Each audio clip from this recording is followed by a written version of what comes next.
Hello everyone, আজকের ভিডিওতে আমরা কথা বলবো F2 ভিসা নিয়ে। যদিও এটা নিয়ে আমার আগে একটা ভিডিও ছিল, কিন্তু আমি আজকে ভিডিওতে এক্সপ্লেন করব যে F2 ভিসা কি, আপনি কখন F2 ভিসার জন্য অ্যাপ্লাই করতে পারবেন এবং কি করলে F2 ভিসা পাওয়া যায় এবং কি কাজ করলে F2 ভিসা না পাওয়ার সম্ভাবনা সবচেয়ে বেশি থাকে। যারা পড়াশোনা করার জন্য ইউএসএতে আসেন, এটা হচ্ছে F1 ভিসা, আপনারা হয়তো অলরেডি এটা জানেন।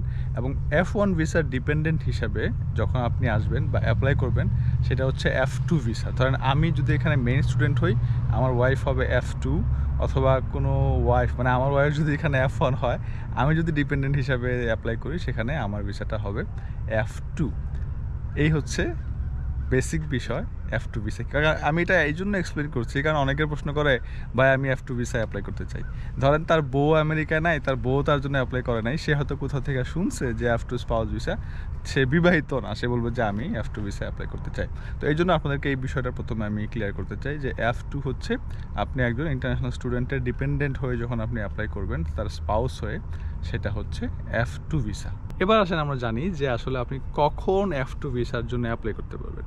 তো এটা খুবই সিম্পল। আপনি যখন আপনার জন্য বা F1 স্টুডেন্ট যখন I-20 পায়, তখনই কিন্তু আপনি F2 ভিসার জন্য রিকোয়েস্ট করতে পারবেন, বা অনেক সময় অ্যাপ্লিকেশন করার সময় F1 F2 দুজনে একসাথে অ্যাপ্লিকেশন করা যায়।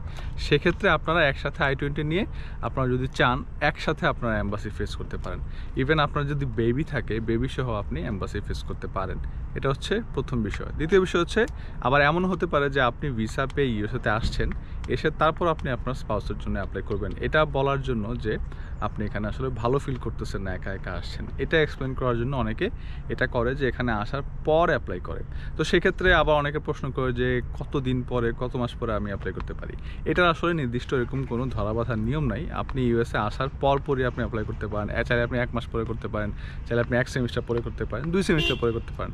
কিন্তু আপনি যতদিন পর্যন্ত স্টুডেন্ট আছেন, ততদিন পর্যন্তই আপনি অ্যাপ্লাই করতে পারবেন। আপনি যদি ওপিডিতে চলে যাবেন, আমি যতদূর জানি ওপিডিতে যাওয়ার পর আপনি আপনার স্পাউসের জন্য অ্যাপ্লাই করতে পারবেন না। আপনি যখন H1বিতে যাবেন আবার, হয়তো তখন আপনি অ্যাপ্লাই করতে পারবেন। এই জায়গাটা নিয়ে একটু কনফিউশন আছে। আমি একটা ওয়ার্কশপে শুনেছিলাম এরকম, কিন্তু আমার কাছে কোনো সোর্স নেই, বাট আমি কোনো সোর্স পেলে আপনাদেরকে ওটা অ্যাড করে দিব কমেন্টে।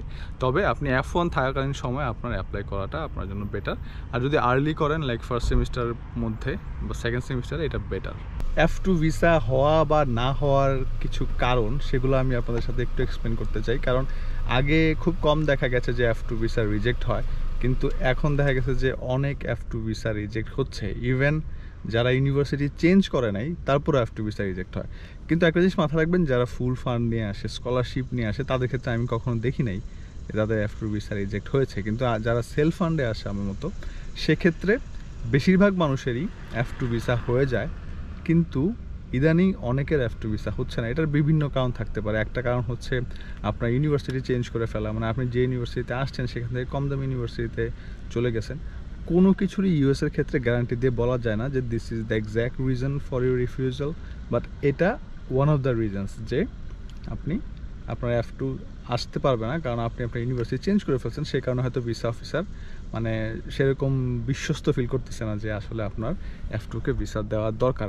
আবার অনেক ক্ষেত্রে উপযুক্ত প্রমাণের অভাবেও হয় না। যেমন ধরেন, আপনারা হয়তো সবাই জানেন যে DS-160 ফর্মে ফেসবুকের লিঙ্ক শেয়ার করতে হয়। তো সেক্ষেত্রে ফেসবুকে যদি আপনার যথেষ্ট পরিমাণ বিয়ে শাদীর প্রমাণ না থাকে, যে এখন অনেকে বলতে পারে যে প্রমাণ না থাকলে সমস্যা নেই, কিন্তু প্রমাণ থাকাটা বেটার। আপনার ছবি, আপনার বিয়ের ছবি, সব কিছু যদি ফেসবুকে থাকে, আপনি যাওয়ার সময় ছবি টবি নিয়ে যান, এগুলা আরও স্ট্রং করে আপনার প্রোফাইলটাকে, যে আপনারা আসলেই ম্যারিড ছিলেন। এখন এই সবটাই ডিপেন্ড করে ভিসা অফিসারের বিশ্বস্ততার উপরে, যে সে বিশ্বাস করতে পারতেছে কিনা যে আপনি সেখানে যাবেন, সেখান থেকে যে ফিরে আসবেন। যদিও সেখান থেকে যে আসলে খুব কম মানুষই আছে যারা বাংলাদেশে ফেরত যায়। ইভেন আমি একটা ইন্টারভিউ দেখেছি যেখানে ভিসা অফিসার প্রশ্ন করেছে, আপনি কি সেখানে যে আবার F1 হয়ে যাবেন, মানে স্টুডেন্ট হয়ে যাবেন? সে বলছে, আসলে আমি এখন শিওর না, এরকম কোনো প্ল্যান আপাতত নাই। তো তখন ভিসা অফিসার বলতেছে যে না, তো তোমাদের তো অনেকেই এখানে F2তে যে F1 হয়ে যায়, যদিও তোমরা বলো যে এখানে যায় আবার ফেরত আসবে, কিন্তু তোমরা তো আসো না, ওইখানে তোমরা F2 থেকে F1 হয়ে যাও। তো এটা একটা কেস। আরেকটা কেস হচ্ছে, আপনার বেশিরভাগ যারা F1 F2 আসে, তারা F2 সহ এসে ট্রান্সফার হয়ে যায়, নিউ ইয়র্কে চলে যায়, ESL করে, এটা সেটা করে।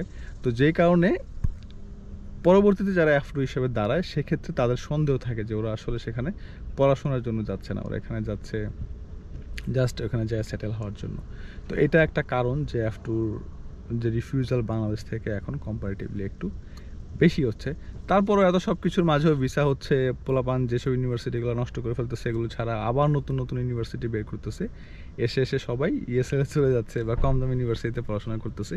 তো এই সব রেকর্ড কিন্তু থাকে ইউএসএ, যদি তারা এগুলো নিয়ে এত বেশি মাথা ঘামায় না বা কাউকে বদার করে না ইউএসএর ভেতরে, যতদিন পর্যন্ত সে লিগালি এখানে আসে। ইলিগাল হইলেও ইলিগাল মানুষ এখানে থাকে, সেক্ষেত্রে ওরা কোনো বদার করে না। তো যাই হোক, এই হচ্ছে বিষয় আপনার F2 ভিসার ক্ষেত্রে যে বিষয়গুলো আপনাকে মাথায় রাখতে হবে। আশা করি এগুলো আপনারা মাথায় রাখবেন যে আপনারা যে জিনিসগুলো গুরুত্বপূর্ণ, আমি আবারও বলি, আপনার যে ইউনিভার্সিটিতে আসছেন সেই ইউনিভার্সিটিতে থাকা। 2 নাম্বার, আপনার ডিএস 160 ফর্মে যখন ফেসবুকের প্রোফাইল শেয়ার করবেন সেই ফেসবুকের জন্য আপনাদের বিয়ে শাদীর যথেষ্ট পরিমাণ ছবি থাকে, এবং আপনারা যখন ইন্টারভিউতে যাবেন খুব ভালোভাবে প্রিপেয়ার হয়ে যাবেন। আপনার যে F1 সে কোন স্ট্যাটাসে আছে, কোন ইউনিভার্সিটিতে আছে, কোথায় সে থাকে, সে বর্তমানে কোনো ইন্টার্নশিপ করতেছে কিনা, অন ক্যাম্পাস জব করতেছে কিনা, এই সব কিছু সম্বন্ধে আপনার ধারণা থাকতে হবে। আপনাদের প্রথম কবে দেখা হয়েছে, আপনাদের বিয়ে কবে হয়েছে, আগের সম্পর্ক ছিল কিনা, যত কিছু দরকার সব কিছু আপনাদের জানা থাকতে হবে। ওইভাবে আপনাদেরকে ইন্টারভিউটা দেওয়ার জন্য যাইতে হবে। সেক্ষেত্রে আপনার প্রোফাইলটা একটু ভারী থাকবে আগের চেয়ে। ফান্ডিং আর স্কলারশিপ এই বিষয়গুলো নিয়ে আমি এক বড় ভাইয়ের সাথে অনেক বড় একটা পডকাস্টের মতো করেছি, কিন্তু সেটা রেডি করতে পারতেছি না সময়ের অভাবে। তো সেটা নিয়ে আরেকটা ভিডিওতে এক্সপ্লেন করবো যে কীভাবে আপনারা ফান্ডিং পাবেন বা স্কলারশিপ পাবেন বা টিএজি এগুলো কীভাবে ম্যানেজ করতে হয়। তো আজকের জন্য ধন্যবাদ এই ভিডিওটা যারা এতক্ষণ দেখেছেন। আল্লাহ হাফেজ।